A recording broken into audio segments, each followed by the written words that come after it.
Okay, so today we're going to start with tutorial number 12 on ratio.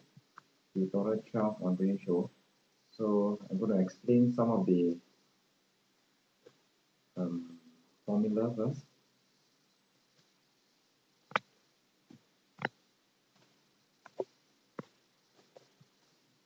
So you may actually take out your lecture note and refer to the lecture note, especially on the formula. So we have a few common or very important ratio. Um, First one,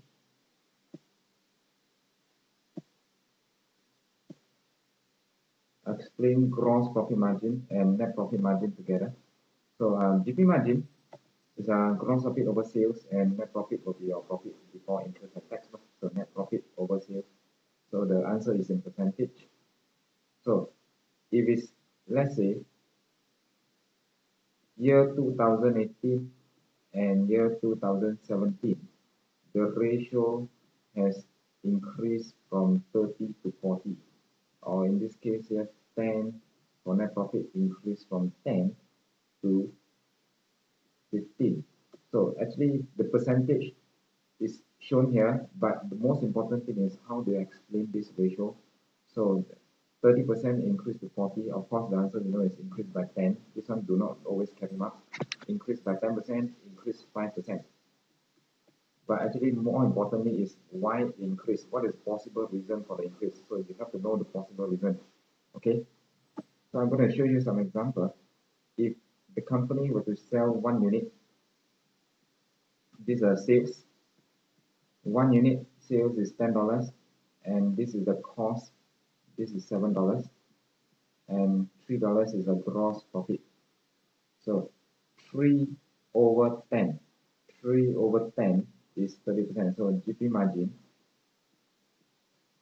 is 30%. Okay, and if I were to sell 10 units, and the keyword here is selling price remain the same, so the sales will be 100. The cost per unit remain the same. 10 unit will be 70. So 30. So sales has increased, cost has increased, profit has increased, and the GP margin remain the same. 30 out of 100. Okay.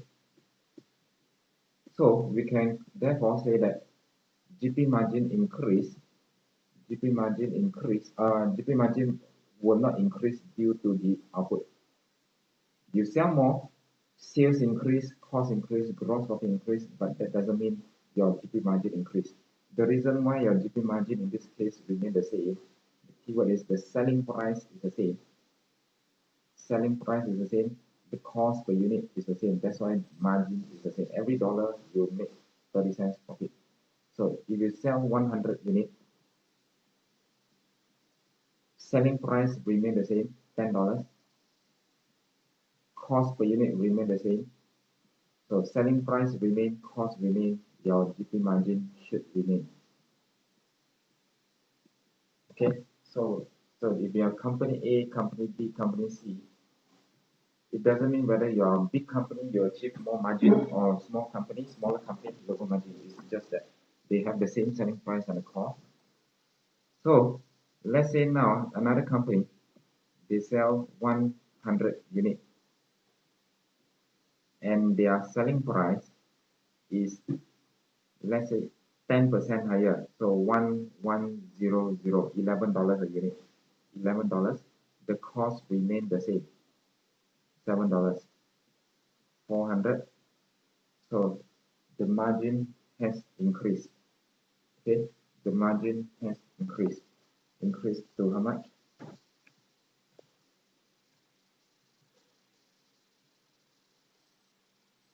So the percentage is 36.4%. Okay, so my margin has increased from 30% to 36%.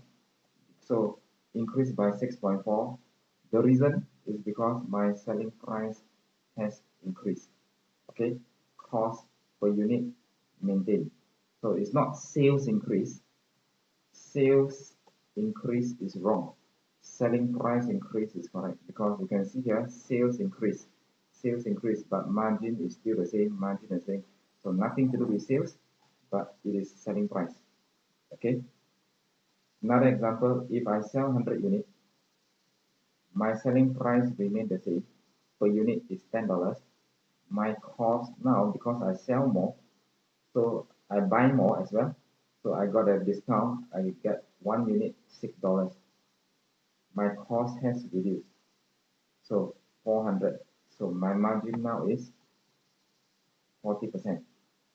So if my margin now from 30% increase to 40%, one of the reason, of course, my selling price remain the same, but my cost per unit when I buy, it has reduced.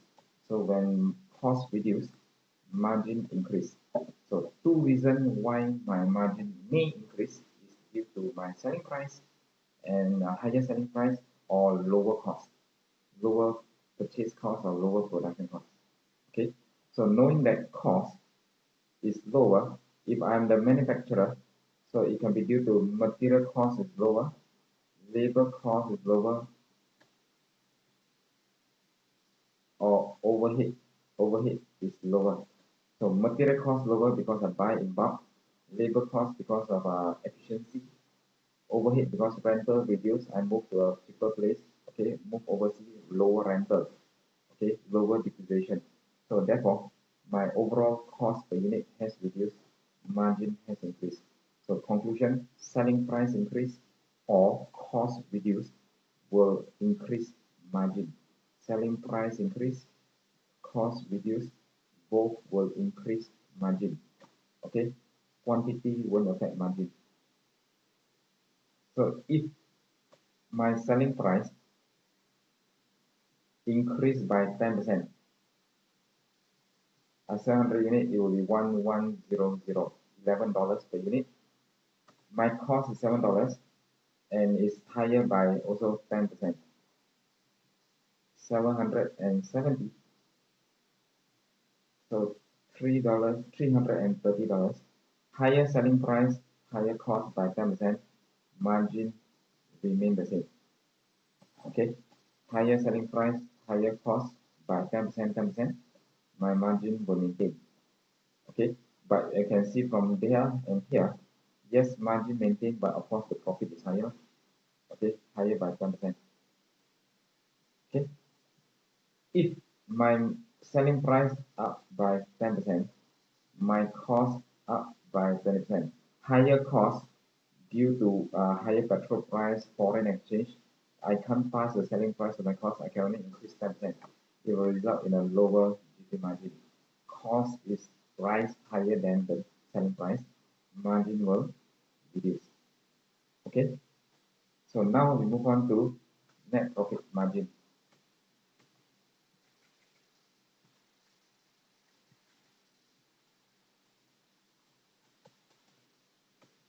If my cost expenses, if my expenses is $2 per unit, so my profit is 1 net profit. So net profit margin will be net profit over sales. Net profit margin, it will be 10%. Okay. I sell 10 units, my selling price is remain, cost remain. And my profit of course is GP margin remain. My profit is higher. But now my expenses is also higher. Sell more, my expenses is higher. So $10 is my net profit. So net profit over sales, my margin will remain. So again, GP margin, net profit margin, not affected by output. No, it's not affected by output. Next, if my output increase, I sell more, my selling price remain, my cost remain. And this one here, my cost expenses is 180. So my profit is 120. Net profit over sales is 12%. So my net profit margin increased by 2%. Good. Net net profit increased by 2%. Good. The reason here, we do not focus on the GP margin, selling price or cost, no need, because it's already mentioned in GP margin. So net profit margin, we focus on expenses. Okay, so you can see from here, expenses increase, margin maintain. Expenses increase, but margin is higher. One of the reason is because you can see here 180 compared to selling price. 1000 sales, 180 is my expenses, so it will be 18% expenses.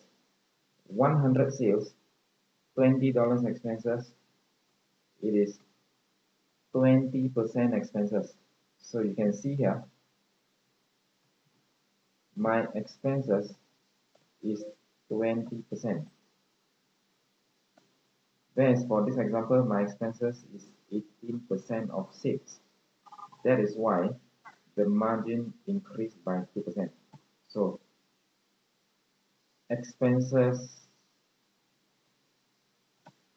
is lower, wrong, because expenses 20 and 180 expenses is higher. So the correct answer should be expenses is proportionally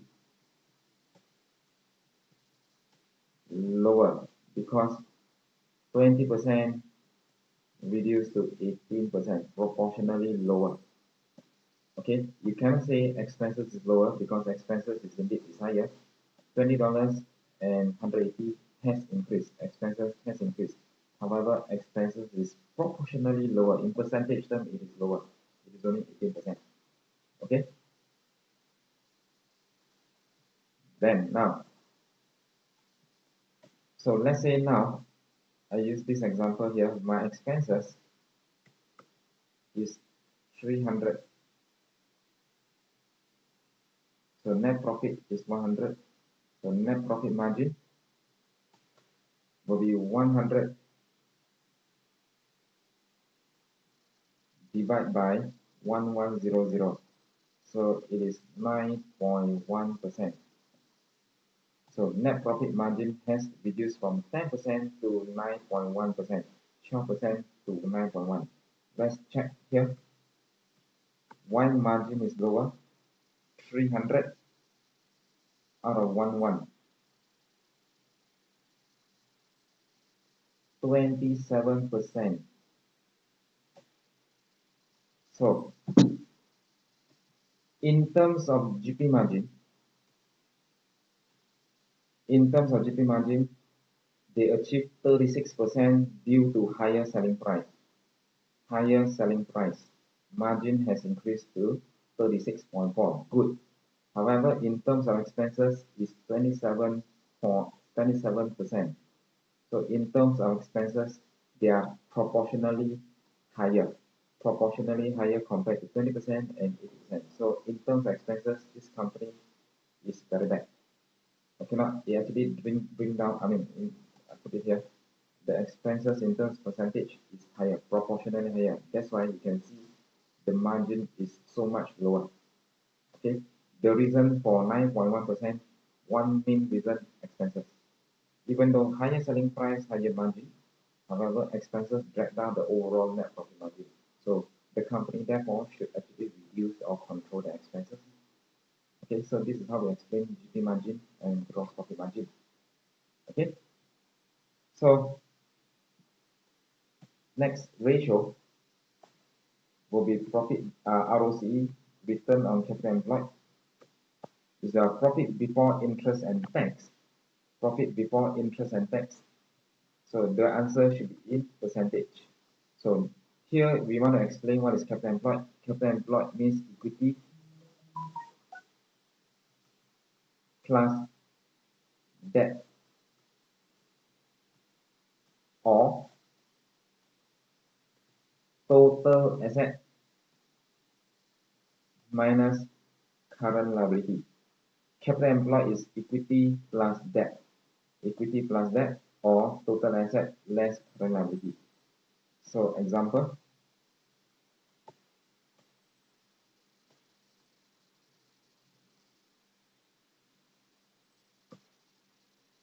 asset equals to equity plus liability.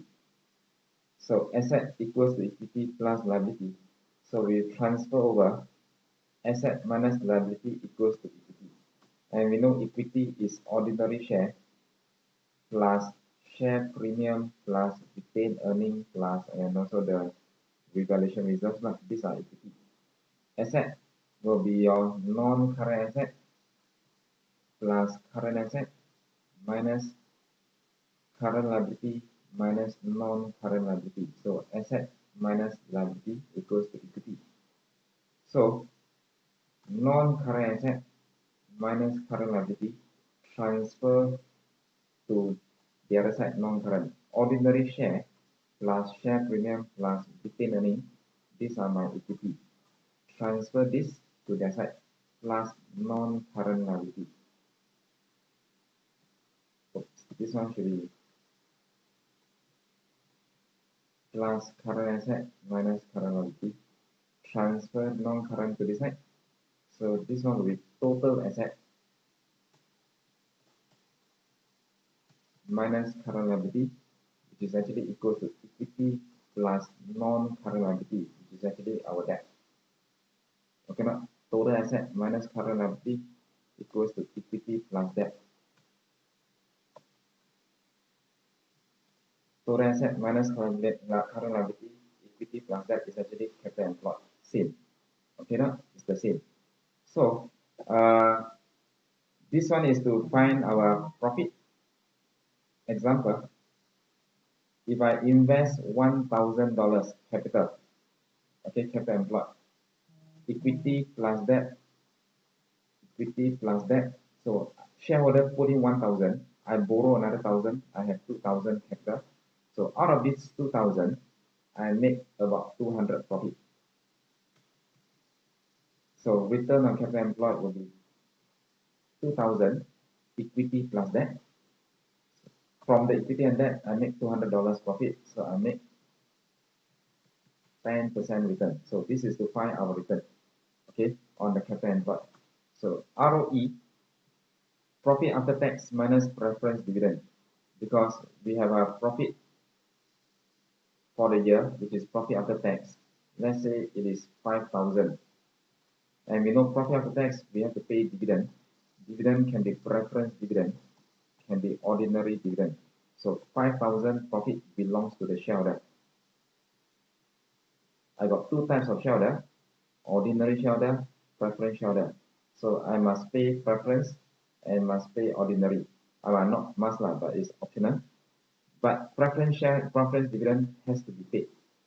So if I profit after tax minus preference dividend, the balance belongs to ordinary shareholder. So profit after tax minus preference dividend, which is fixed, the balance belongs to equity shareholder, ordinary. That's why we call it return on equity. Equity is ordinary share plus all the reserves. So we want to know the return for all the ordinary shareholder. Return for ordinary shareholder. This one is the return overall on the capital employed. This one is for return for shareholder. Okay, profit after tax minus preference dividend divided by equity. Another ratio will be asset turnover. So this is in times. Answer will be in times. If my sales is 1,000, my capital employed is 500. So capital employed we know is total asset minus current liability, or equity means ordinary share plus all the reserves. Ordinary share plus the reserves, equity. Equity plus debt. So it is 2 to 1, meaning $1 of capital employed generate $2 sales. The higher, the better. So what does this mean? Every dollar invested, I generate $2 sales. So the higher, the better. Or when you know that capital employed is actually total asset minus current liability, every $1 invested in total asset generate $2 sales. So my asset investment, I generate $2 sales. The higher, the better. This is asset turnover. Next one, inventory holding period formula. Here we have two. Inventory holding period, this one is in days. Of course, it can be in times, week, it can be in month. Okay, inventory can also be in inventory holding, inventory turnover. This one will be in times.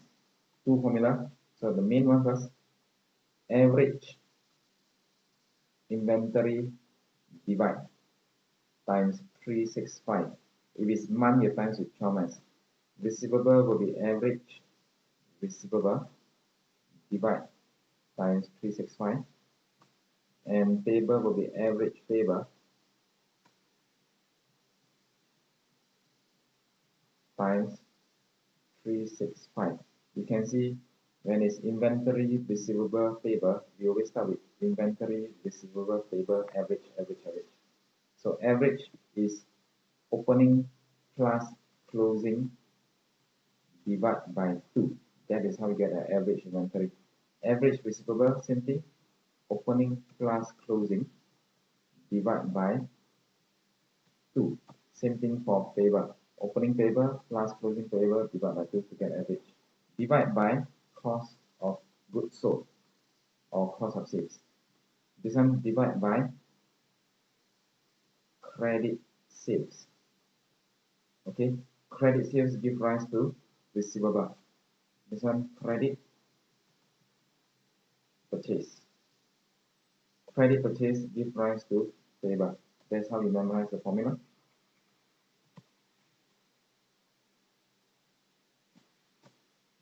Okay. Then here we have another formula, even average inventory turnover. So you just have to switch the balik, cost of goods sold divided by average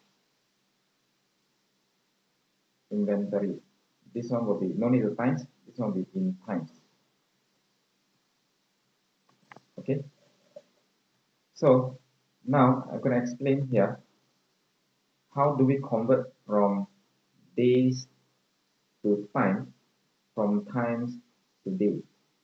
Okay, day to time, times to day. So example,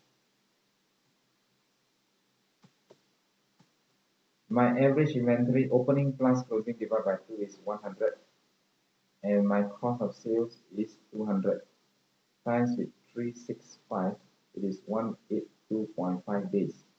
What does this mean? It means that my inventory I have to hold for 182 days. Okay, how do we convert into times? You take 365, you divide by 182.5, means 2 times. That is 0 and 365 days. So 1825 days, 1825 days, buy and sell, one turnover. Buy and sell, one turnover. One turnover, two turnover, 2 times. Okay, so 1 year will be 2 times. How often? 182.5 days. So that's how we convert. You take 365 and divide. 365 and divide. Now I'm going to rub this off.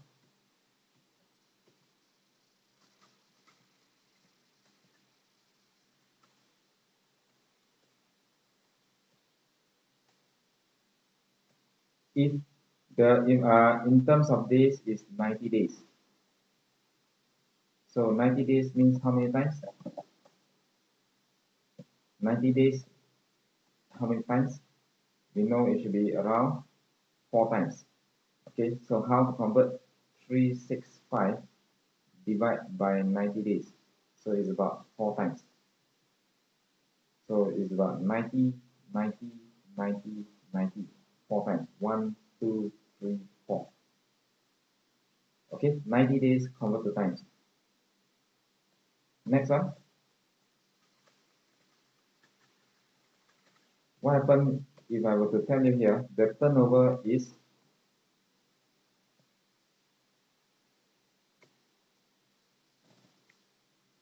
6 times. How to convert to number of days? Same, you take 365 and divide by 6. Divide by 6. So it's about 60 days. So it's about 60, 1, 2, 3, 4, 5, 6. 60 days, 60 days turnover. So in a year, there will be 6 times turnover. So that's how we convert. From day to time, time to day, always take 365 and divide. Okay.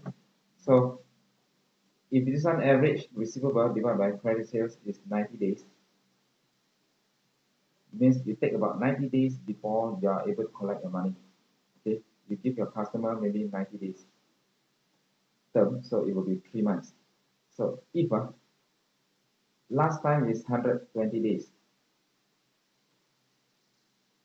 reduced to 90 days, good. So when 120 reduced to 90 days, good means you are efficient in your collection. Okay, so you have improved on your collection, and also maybe you give discount, improve on your collection.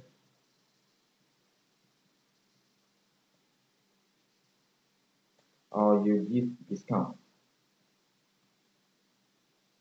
Okay, so payable will be like 60 days. Last time was 90 days. Reduced to 60 days.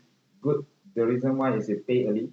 Pay early because you want to enjoy the discount, or maybe you want to enjoy the discount, or maybe because your cash flow has improved.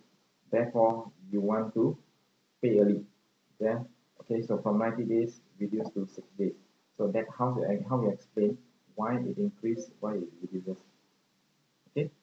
So current ratio, this one will be current asset divided by current liability. Ideally, it should be 2 to 1. Let's say 200 current asset, short-term liability, 2 to 1. Every dollar of liability, you have $2 of asset covered. 2 to 1 is ideally is the ratio 2 to 1, acceptable ratio. However, if it is lower than 2, then the company may face is considered to be facing liquidity problem. Okay, this one will be current asset, current liability. However, you minus inventory because inventory is considered to be less liquid. So we take out inventory. So let's say it is 200. The inventory is 80. Divide by 100. It will be 1.2 to 1. So these are the liquid assets. Means it can be liquidated very easily and converted into cash to pay off my liability. So ideally, it should be 1 to 1. Okay, in this case, 1.2 is considered very good enough. Alright, so we have all the ratios, and now we will look at the tutorial chart. So the question asks for gross profit margin, GP margin, net profit margin. This is expenses over sales, Inventory turnover will be in times. In times will be cost of goods sold divided by average inventory. Rate of return on net profit will be ROCE. Your PBIT means your profit divided by capital employed. And they say the capital employed we use average capital. So average capital will be your opening capital plus closing capital divided by 2 to get your average capital. Current ratio will be current asset divided by current liability. Asset acceptance ratio or quick asset ratio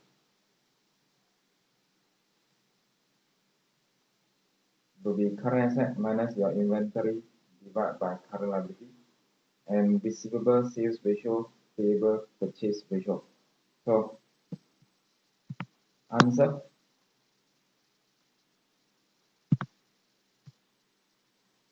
Okay, in your exam, always remember GP margin, you must show the working gross profit over your sales with times with 100%. So once you got the formula, then only you plug in the figures. Okay, so net profit margin, so 18% and 12%. So 56 and 56. So there's not much difference between Store and also the Jaya. Both are able to achieve almost similar margin. But when it comes to net profit margin, we look at the expenses. Okay, we look at the expenses. So drop from 56 to 18. 56.76 minus 18.02, drop by 38.74% expenses. 56 to this one will be 36%. So which company manage their expenses better? Jaya, because every $1, 36 cents go to expenses. Whereas for Store, it will be 38 cents. So both achieve similar GP margin. In terms of selling price, cost almost similar. However, when it comes to net profit margin, this is higher because the lower proportion expenses of 36%. You can get it from here and here. Okay, now, so normally this is important, this is important, this one you can get it from the difference. Okay, inventory turnover, because it's in time, so it will be cost of sales divided by average. Average with your opening inventory plus your closing inventory. Opening plus closing divided by 2. So 4.4 times and 3 times. Turnover 4 times. 4.4 times is turnover more. So they keep lower stock. Keep lower stock. Keep higher stock. Okay. So how to convert into this? How to convert into this? So 365 divided by 4.4.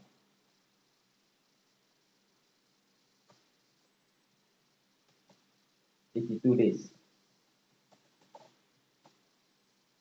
365 divided by 322 days. Okay, so you can see here they keep lower stock. That's why their turnover is only, they keep stock is only for 82 days. Whereas this one 122 they keep stock higher stock. Okay, more stocks they can last longer. So most of the money is stuck in here. Most of the money is stuck in the inventory. So that is how we interpret more money is stuck in store makmur, because their turnover is about 3 times, which is holding period is about 1 to 2 days longer. More stocks, higher stock. So more money are kept in the inventory. More money is kept in the inventory. Okay. Rate of turnover, they say the profit divided by capital employed is your opening capital plus closing capital divided by 2. Opening capital, closing capital divided by 2. So 133%, 100%, both are considered very, very good. 100, more than 100%. So of course, in this case, Jaya has got higher percentage as compared to the Store. So everything is explained here. Asset test ratio 2 to 1, both are looking good.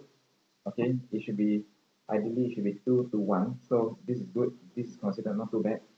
Okay, but it has it will be better, it will be slightly higher. So acid test ratio, it should be 1 to 1. In this case, it's 1.44 to 1, 1.12 to 1. Both are considered okay. So both companies got no liquidity problems. Receivable over sales and payable over sales, because they are in months, that's why times with 12.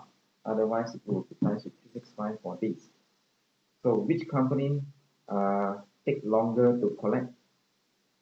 2.7 months take longer to collect. So it's not that efficient in terms of collection. Probably they want to increase the credit terms. This is only 1.6. They want to increase credit term, give longer term to their customer to improve on their sales. Okay. So however, when it take longer to collect, somehow it will affect your cash flow. But when you look at your cash flow, your liquidity, the company seems to be quite okay with their liquidity. All right. Purchase about 6.2, 6 months to pay back, but this one you take 3 months to pay back. One of the reasons why your cash flow or liquidity is okay is because you are taking longer to pay to your supplier. So you are taking advantage. Okay, money you keep. Okay, you take longer to pay. So you would like to keep all the cash with your company. So you purposely take longer to pay lah. Provided supplier is okay, then it's good that you go on and continue to pay after 6 months. If the supplier not happy, then of course you better pay earlier. Alright. So everything is explained here. This one you can go back and read. Okay, or you can read yourself as we explain here. Then question 2. Question 2. So you have all this revenue, cost of sales, gross. You can find your gross profit here. You can find your net profit here.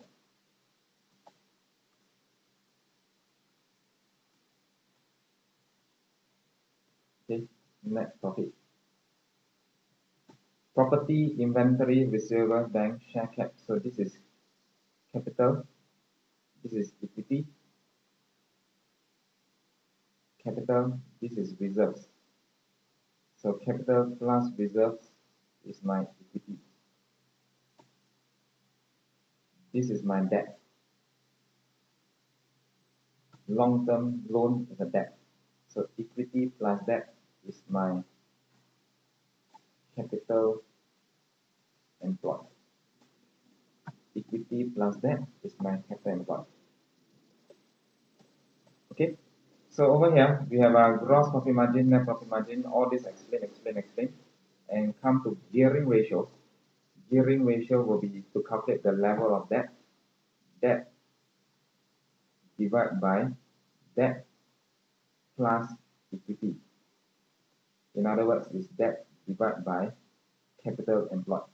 This is to calculate the level of the company's debt. The lower is your gearing ratio, the lower is your risk.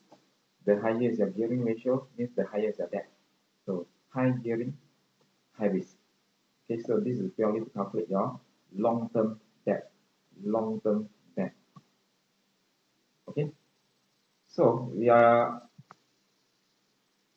answer to this. Always remember formula and then the figure 60% and 30%. One of the reasons because they are able to sell higher selling price or the cost can be lower. That's why they achieve about 60% compared to 30. Good. Probably they sell high-end product, luxury product, high-end product. Their margin is higher. Okay. In terms of net profit margin, 40% and 25. Let's see from 60 to 40. 20% expenses.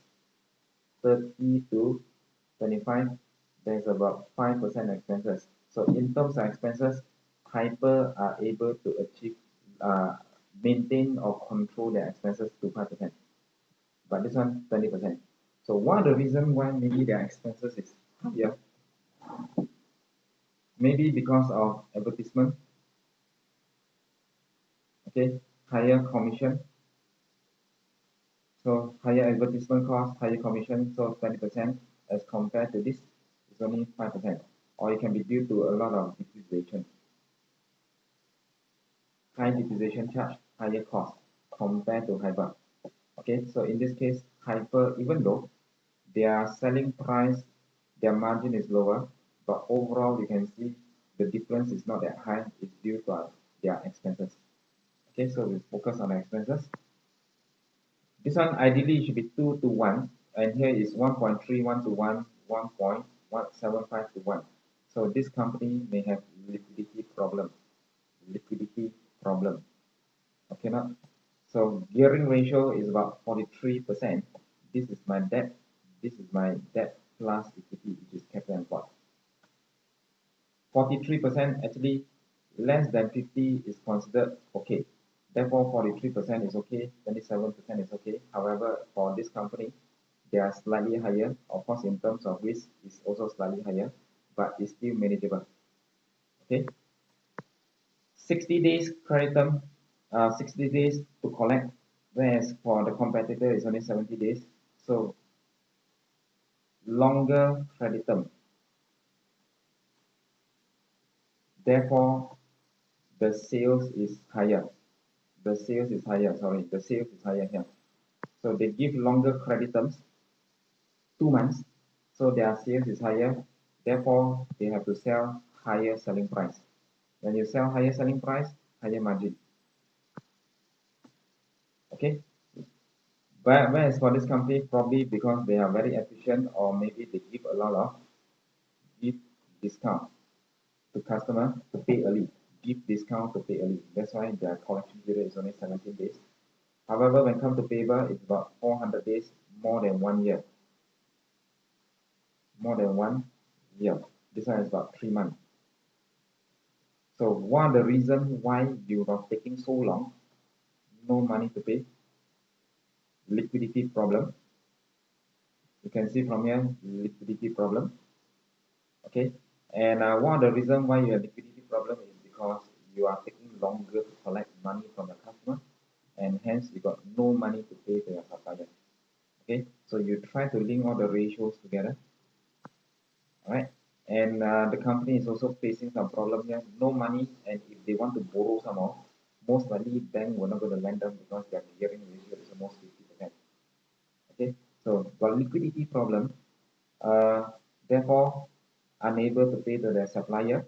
One of the reason liquidity is because they are unable to collect from the customer, and even if they want to borrow further, they may have difficulty in borrowing because their gearing ratio is almost 50%.